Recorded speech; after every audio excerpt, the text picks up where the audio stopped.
Muy bienvenidos sean todos ustedes, amigos y amigas, a este que es mi rincón en YouTube, donde hablamos de creepypastas, de historias, de leyendas y también de libros. Si están viendo este video es porque quieren continuar con la historia de El signo amarillo del autor Robert W. Chambers. Aquí tengo ya el libro preparado, listo para continuar. Así que sin más preámbulos, sigamos leyendo. A la mañana siguiente, Thomas, el Botones, me trajo el Heraldo y unas pocas noticias. La iglesia de al lado había sido vendida y di gracias al cielo. No porque yo, como católico, sintiera aversión alguna hacia la congregación vecina, sino porque tenía los nervios destrozados a causa de cierto predicador vociferante, cuyas palabras amplificadas por la bóveda de la iglesia resonaban tremendamente en mis habitaciones. Sus R's nasales y retumbantes me revolvían el estómago. Además, había un demonio en forma de hombre, un organista, que interpretaba los magníficos himnos antiguos de una manera completamente personal.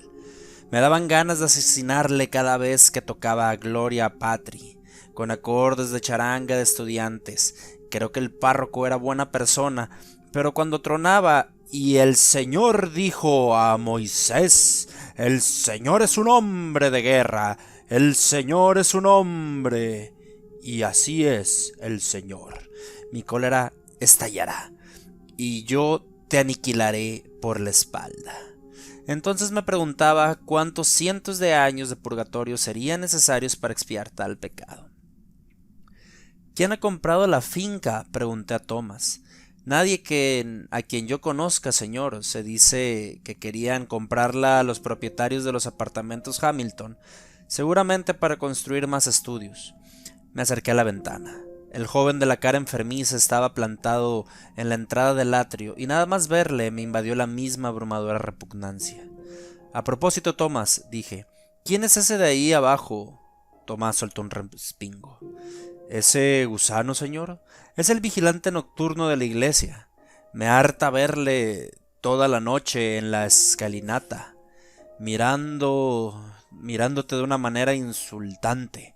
Una vez le di un guantazo en la cara. Perdone, el señor. Sigue, Tomás. Una noche que volví a casa con Harry, el otro camarero inglés, lo vi sentado ahí en la escalinata. Molly y Jen, las dos chicas de servicio, venían con nosotros, y él nos miró como insultando. Y yo me eché adelante y le dije, ¿qué miras tú, babosa repugnante? Perdone, señor, pero eso mismo fue lo que le dije. Entonces él no contestó. Y yo le dije, baja y verás el guantazo que se lleva a esa cara de pastel de crema que tienes. Entonces me llegué a la puerta en 4 saltos y entré, pero él no decía nada, solamente me miraba de esa manera insultante. Entonces le solté una bofetada, pero ¡puaf! Tenía una cara fría y pulposa, de esas que te dan asco tocarlas. ¿Y qué hizo él?, pregunté con curiosidad. Él, nada. ¿Y tú, Tomás? El muchacho se ruborizó turbado y trató de sonreír. Señor Scott, yo no soy ningún cobarde, pero sin saber por qué eché a correr. He estado en el quinto de lancero, señor, de trompeta en Tel el Kebir, y más de una vez han disparado sobre mí. ¿Quieres decir que huiste corriendo?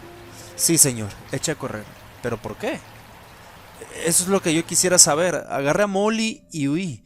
Y los demás estaban tan asustados como yo.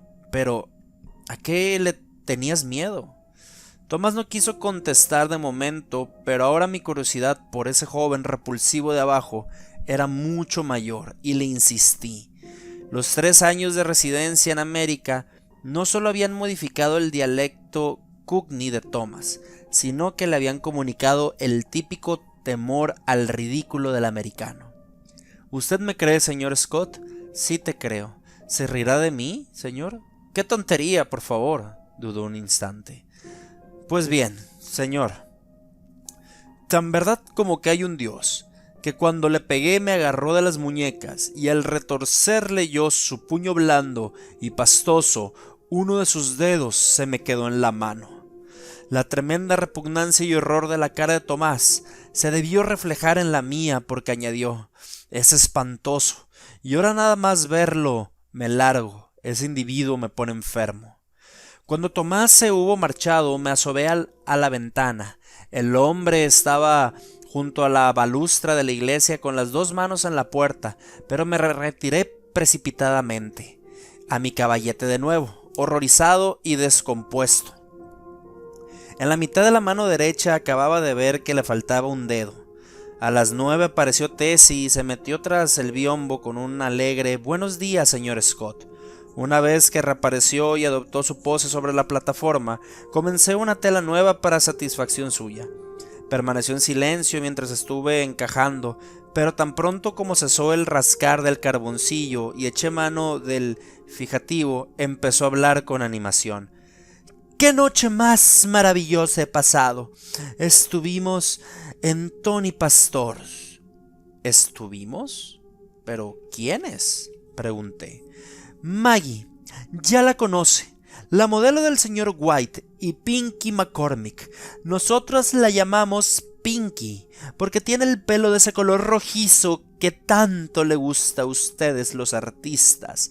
Y también estuvo Lizzie Burke». Terminé de darle lienzo, un baño de fijativo con el pulverizador y dije: «¿Y bien?». «Vamos a Kelly y Baby Burns, la corista, y a todos los demás he hecho una conquista». «Entonces, ¿faltó a lo pactado Tessie?».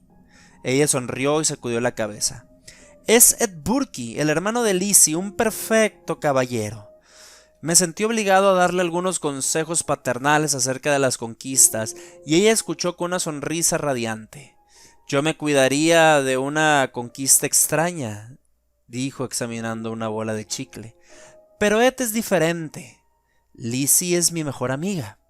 Entonces me contó que Ed había regresado de la fábrica de medias Lowell, Massachusetts, y que había encontrado con que Lizzie y ella ya no eran unas niñas. Y me habló de lo educado que era, y de cómo las invitó generosamente a tomar helados y ostras para celebrar su colocación como dependiente en el departamento de lanas de los almacenes Macy. Antes de que terminara empecé a pintar y ella volvió a su pose queriendo parlotear como un gorrión. Hacia mediodía tenía el trabajo totalmente limpio y Tessie se acercó a verlo. «Eso está mejor», dijo. Lo mismo pensaba yo también, y me tomé el almuerzo con la íntima satisfacción de que todo marchaba bien. Tessie colocó su comida en una mesa de dibujo frente a mí, y bebimos vino de la misma botella, y encendimos nuestros cigarrillos con la misma cerilla. Yo me sentía encariñado con Tessie, la había visto crecer y hacerse una mujer esbelta y bien formada. De la niña endeble y desmañanada que había sido, había posado para mí durante los 3 últimos años y era mi modelo preferido de todas las que tenía. Habría sentido muchísimo que se hubiese convertido en lo que se suele llamar una fulana, pero jamás observé en ella una conducta dudosa, y sabía intuitivamente que era una buena chica. Nunca discutíamos de moral, ni yo pretendía hacerlo, en parte porque no tengo normas concretas de moral, y en parte porque sabía que ella haría lo que más le gusta sin tenerme en cuenta. No obstante, esperaba que ella navegase libre de complicaciones. Lo deseaba por su bien. Yo tenía también un deseo egoísta de retener a la mejor modelo que había tenido, y sabía que esa conquista, como ella lo llamaba, no significaba nada en muchachas como Tessie, y que tales cosas en América no se parecen en lo más mínimo a esas mismas cosas en París. De todos modos tenía ojos en la cara y sabía que alguien acabaría por llevarse a Tessie algún día. Y aunque por mi parte estaba convencido de que el matrimonio es una tontería, confiaba sinceramente en que en este caso habría un sacerdote al final de la aventura. Soy católico, y cuando oigo misa mayor, cuando me santiugo, o me siento más alegre y todo me parece mejor, y cuando me confieso me siento hasta bueno. Un hombre que vive solo como yo debe confesarse con alguien. Antes tenía a Silvia, que era católica, y aquello bastaba para mí. Pero volvamos a Tessie. Tessie también era católica y mucho más devota que yo. de modo que, en suma, tenía poco que temer por mi preciosa modelo mientras no se enamorase. Si esto llega a suceder, yo sabía que únicamente el destino decidiría su futuro por ella, y yo rezaba interiormente porque ese destino la alejase de hombres como yo, y pusiera en su camino muchachos como Ed Burke y Jimmy McCormick. Dios bendiga el dulce rostro de esa chica. Tessie se sentó soltando anillos de humo hacia el techo y haciendo tintinear el hielo de su vaso. ¿Sabe usted que yo también tuve un sueño la noche pasada? Dije. ¿Acerca de ese hombre?, preguntó ella alegremente. Exacto, y era un sueño parecido al de usted, solo que mucho peor. Fue una insensatez decirlo, pero ya se sabe el poco tacto que tenemos los pintores por lo general. Me dormí alrededor de las 10, continué, y al cabo de un rato soñé que me despertaba. Oí con tal claridad las campanadas de medianoche, el viento en las ramas de los árboles y las sirenas de los buques en la bahía. Incluso ahora me resulta difícil creer que no estaba despierto.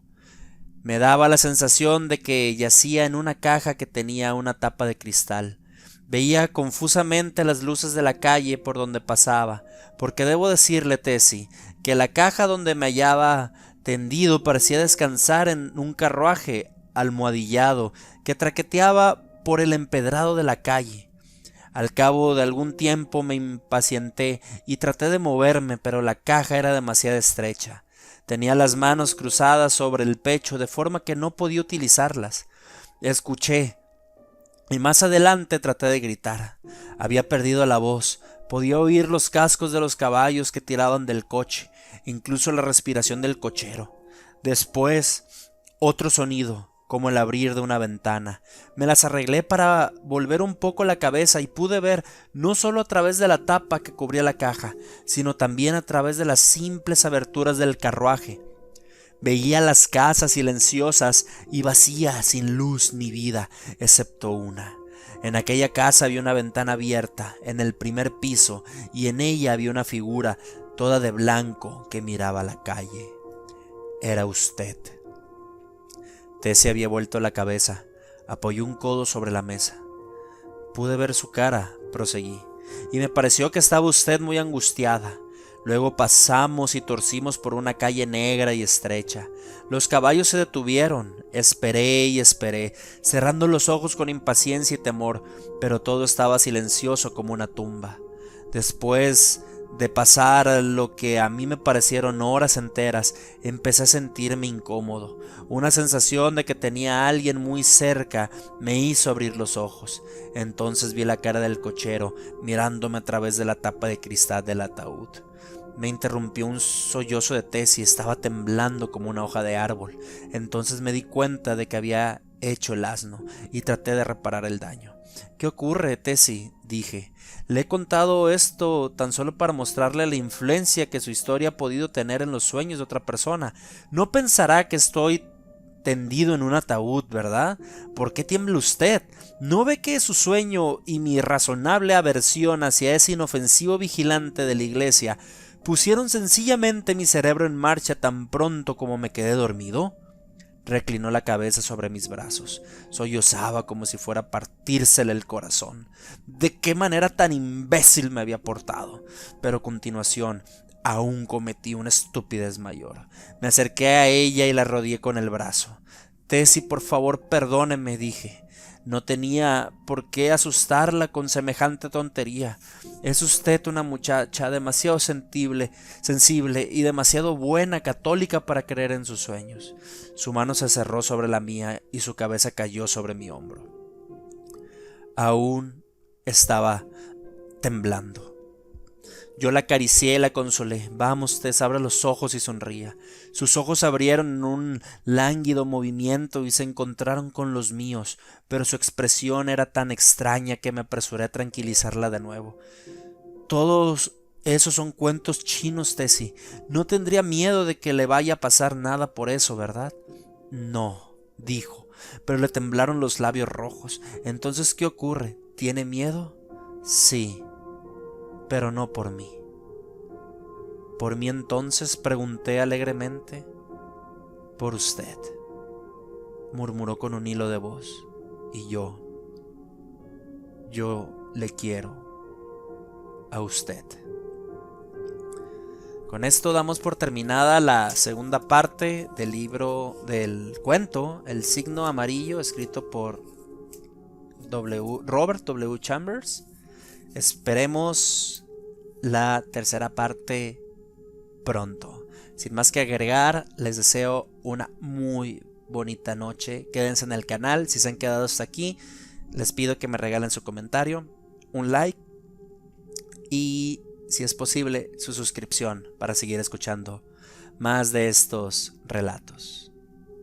Hasta luego.